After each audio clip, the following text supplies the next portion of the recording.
Friends welcome to AC foods. So ఈ రోజు recipe అయితే గోధుమ పిండితో అప్పడాలండి. ఎగ్జాక్ట్లీ మీరు విన్నది కరెక్టే, గోధుమ పిండితో అప్పడాలు. సో రెగ్యులర్గా చేసుకునే సగ్గు బియ్యమో సూజీ రవ్వనో బియ్య పిండియో కాకుండా గోధుమ పిండితో ఫస్ట్ టైం ట్రై చేశా అండ్ చాలా బాగా వచ్చినాయి. అందుకే మీతో షేర్ చేసుకుందామని వీడియో పోస్ట్ చేస్తున్నా. సో రెసిపీ మొత్తం చూసేయండి. ఒక కప్పు గోధుమ పిండికి ఒక కప్పు ఉప్మా రవ్వ తీసుకొని అందులో 2 కప్పుల వాటర్ అయితే ఫస్ట్ యాడ్ చేసుకోండి. ఇదంతా ఉండలు లేకుండా కలిపేసుకోండి. ఇది మనం మిక్సీ కూడా పట్టేసుకోవచ్చు, కాకపోతే నేనైతే స్పూన్ తోటే కలిపేసుకున్నా, చిన్న క్వాంటిటీయే కాబట్టి. సో ఇలా ఉండలు లేకుండా మంచి బ్యాటర్ అయిన తర్వాత అందులోనే ఇంకో 3 కప్పుల వాటర్ అయితే యాడ్ చేసుకోండి.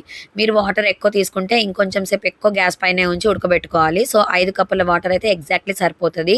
సో ఇదే మెజర్మెంట్స్తో మీరు చేసుకుంటే మీకు పర్ఫెక్ట్ అప్పడాలు అయితే వస్తాయి. సో ఇదంతా ఇప్పుడు లో టు మీడియం ఫ్లేమ్లో మంచిగా ఉడకబెట్టేసుకోండి.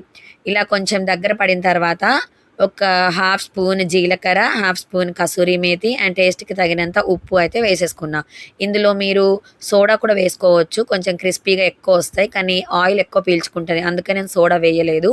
సో ఇలా మొత్తం కలిపేసుకున్న తర్వాత మొత్తం దగ్గర పడిన తర్వాత ఒక 15 to 20 మినిట్స్ అయితే పట్టిందండి నాకు. లో టు మీడియం ఫ్లేమ్లోనే మంట అనేది అడ్జస్ట్ చేసుకొని మొత్తం 15 to 20 మినిట్స్ ఇలా ఉడకబెట్టేసుకున్న తర్వాత చల్లారిన తర్వాత ఇక్కడ చూపిస్తున్నా మంచిగా నేను చేయితో పట్టుకుంటే ఉండలాగా ఫామ్ అయ్యింది. సో అలా ఉన్నప్పుడు ఇంకా కొంచెం కొంచెంగా ఆయిల్ రాసుకుంటూ ఇలా కవర్లో ఒత్తేసుకోవడమే అప్పడాలన్నిటినీ. సో మీకు ఇలా అవ్వదు అని అంటే ఇంకొంచెం దగ్గరగా మొత్తం ఉడకబెట్టేసుకొని పొడిపిండి చల్లుకుంటూ కూడా మనం చపాతీస్లా రోల్ చేసుకోవచ్చు. సో అలా కూడా వీలవ్వదు అని అంటే ఇంకా వాటర్ క్వాంటిటీ ఎక్కువ చేసుకొని జారుడుగా అంబలిలాగా చేసేసుకొని డైరెక్ట్ స్పూన్తో అప్పడాలు పోసేసుకోవడమే. సో మీకు ఎలా వీలైతే అలా చేసేసుకోండి. నేనైతే ఈ స్టైల్లో ట్రై చేశా, నాకు బాగా అనిపించింది, ఈజీగా అనిపించింది. సో మొత్తం ఒక 5-6 గంటలు అయితే ఫ్యాన్లోనే ఆరబెట్టేసి ఆ తర్వాత చేయితో తీసేసుకోవచ్చు మనము. అప్పడాలు అనేవి కొంచెం డ్రై అయిపోతాయి కదా. సో అప్పుడు వాటిని వేరొక ప్లేట్లో కానీ ట్రేలో కానీ షిఫ్ట్ చేసి మంచిగా ఎండ ఎక్కడ ఎక్కువ తగులుతుందో టెర్రస్ పైన లేదా బాల్కనీస్లో లేదా కిటికీస్ దగ్గర పెట్టేసి ఒక డే అంతా ఆరబెట్టేసుకోండి. ఆ తర్వాత వేడిగా మరిగే నూనెలో ఇలా అప్పడాలు వేసేసుకొని కాల్చేసుకోవడమే.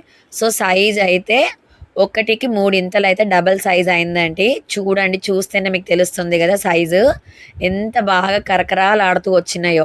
సో ఈ రెసిపీని ఖచ్చితంగా మీరు ఈ సమ్మర్లో ట్రై చేయండి and me friends and family మెంబర్స్కి కూడా షేర్ చేయండి.